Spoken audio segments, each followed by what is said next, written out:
Hi అండి, అందరు ఎలా ఉన్నారు? ఈరోజు కథ చాలా బాగుంటుంది, చివరి వరకు వినండి. ఈ కథ అంతా విన్నాక నచ్చినట్లయితే లైక్ చేయండి. మొదటిసారిగా ఎవరైనా మన ఛానల్ చూస్తున్నట్లయితే సబ్స్క్రైబ్ చేసుకోండి ఫ్రెండ్స్. మీలో ఎవరికైనా మన కథలో లాంటి సిచ్యుయేషన్ మీ జీవితంలో ఎదురైనట్లయితే కామెంట్ చేయండి. రామాపురంలో శివయ్య, గంగమ్మ అనే దంపతులు ఉండేవాళ్ళు. వారిద్దరూ కూడా ఆ ఊరి జమీందారు దగ్గర పనిచేసేవాళ్ళు. ఒకరోజు సాయంత్రం శివయ్య పని ముగించుకుని ఇంటికి వస్తూ ఉండగా శివయ్యకు పొరుగుంటి నుంచి కమ్మని నేతిగారెల వాసన వచ్చింది. నోట్లో నీళ్లూరిపోయాయి శివయ్యకు. అలా నోట్లో నీళ్లూరుతూనే ఇంటికి వచ్చాడు. ఇంటికి వచ్చి స్నానం చేసి భోజనానికి కూర్చున్నాడు. భార్య వడ్డించిన రాగి సంకటిని చూసి నాకు నేతిగారెలు తినాలనిపిస్తుంది అంటూ రాగి సంకటిని దూరంగా నెట్టేశాడు. శివయ్య ప్రవర్తనకి అతని భార్య, మనమేమన్నా శ్రీమంతులమా ఏంటి? పూట గడవని మనకు నేతిగారెలు ఎక్కడివి? 3 పూటల 3 ముద్దలు నోట్లోకి వెళ్ళడానికి నానా చాకరీ చేస్తున్నాము, ఇంకా నేతిగారెలా? ఎంత అత్యాశ పనికిరాదు అంటూ గొనుగుతూ శివయ్యకు ఎలాగోలా రాగి సంకటిని తినిపించేసింది. భోజనమైనా కూడా శివయ్య నేతిగారెల మీద ఆశతోనే అలా నిద్రలోకి జారుకున్నాడు. అలా కొన్ని రోజులకి జమీందారు గారి తండ్రి ఆబ్దికం వచ్చింది. ఆ ఆబ్దికానికి శివయ్యను దగ్గరుండి అన్ని పనులు చూసుకోమని చెప్పారు. అక్కడి కార్యక్రమాలన్నీ పూర్తయిపోయాక తద్దినపు భోక్తలకు భోజనం వడ్డింపసాగాడు శివయ్య. అందులో నేతిగారెలు కూడా ఉండడం చూసి శివయ్యకు ప్రాణం లేచి వచ్చిందంతే.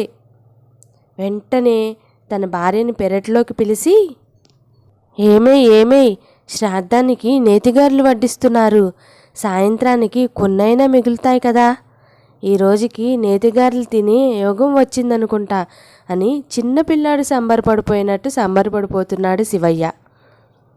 బ్రాహ్మణుల భోజనం అయిపోయాక కొన్ని పిండి వంటలు, గారెలు మిగిలిపోయాయి.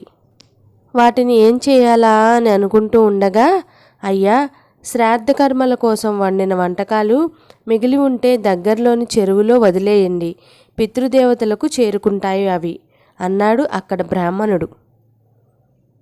ఆ బ్రాహ్మణుల మాటలకు మిగిలిన పిండి వంటలన్నీ మూటగట్టి జమీందారు గారు శివయ్యకిచ్చి, ఒరేయ్, మన ఊరు చెరువులో వీటిని విడిచిరారా, మరిచేవు అన్నాడు. శివయ్య భారంగా చెరువుకేసి బయలుదేరాడు. కళ్ళల్లో నీళ్లు తిరుగుతుపోతున్నాయి. తన ఆశ నెరవేరలేదని చాలా బాధగా వాటిని చెరువులో వదిలాడు శివయ్య. అలా పదార్థాలను చెరువులో వదిలి ఇంటికొచ్చాడు శివయ్య. అక్కడే అరుగు మీద కూర్చుని చేతిదాకా వచ్చిన గారెలు నీళ్ల పాలైపోయాయి. చెరువులో చేపనైనా కాకపోతిని గారెలు తినడానికి అని బాధపడుతూ కూర్చున్నాడు.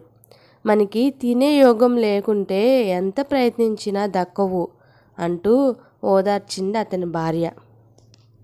కానీ శివయ్యకు నేతిగారెలు తినాలనే ఆశ బలంగా నాటుకుపోయింది.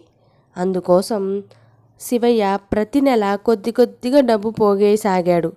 పండుగ సమీపిస్తుండగా బజార్ నుంచి నెయ్యి, మినపప్పు, ఇతర దినుసులు తెద్దామని బయలుదేరాడు. అంతే, ఎదురుగా తన బావ, చెల్లెలు రావటం చూశాడు.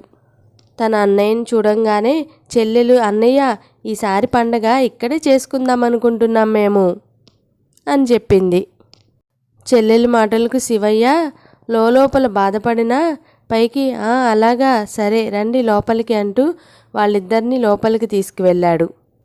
ఇంతలో శివయ్య భార్య శివయ్యని ఒక పక్కకు కేకేసి, అయ్యో, మీ చెల్లెలు బావ వచ్చారు, ఇంట్లో సరుకులన్నీ నిండుకున్నాయి, బజారుకెళ్ళి కొన్ని సరుకులైనా పట్రా, గారెలు ఎప్పుడోకప్పుడు తిందువులే, ముందు సరుకుల పని చూడు అంది.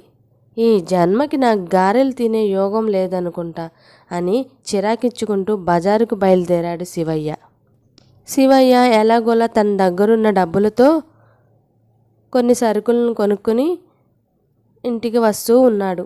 ఇంటి దగ్గరికి రాగానే శివయ్యకు మంచి నేతిగారెల వాసన తన ఇంట్లో నుంచే రావటం ఎంతో ఆశ్చర్యం అనిపించింది.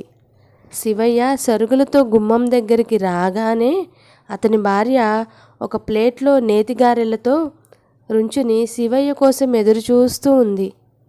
ఆమె శివయ్యను చూడగానే, ఏమండి ఏమండి, ఇదిగో మీ చెల్లెలు మీకోసం నేతిగారెలు తెచ్చింది.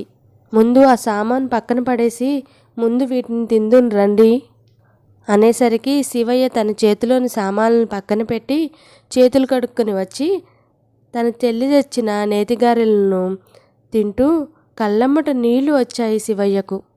అనవసరంగా తన చెల్లి బావని తిట్టుకున్నందుకు చాలా బాధ అనిపించింది అతనికి. ఏదేమైనా తన భర్త కోరిక తీరినందుకు శివయ్య భార్యకు మాతకు మస్తు ఖుషి, చాలా సంతోషపడింది.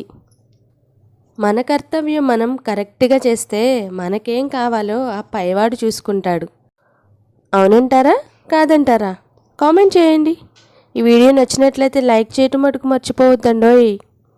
మరో మంచి వీడియోతో మళ్ళీ కలుద్దాం. Thank you friends.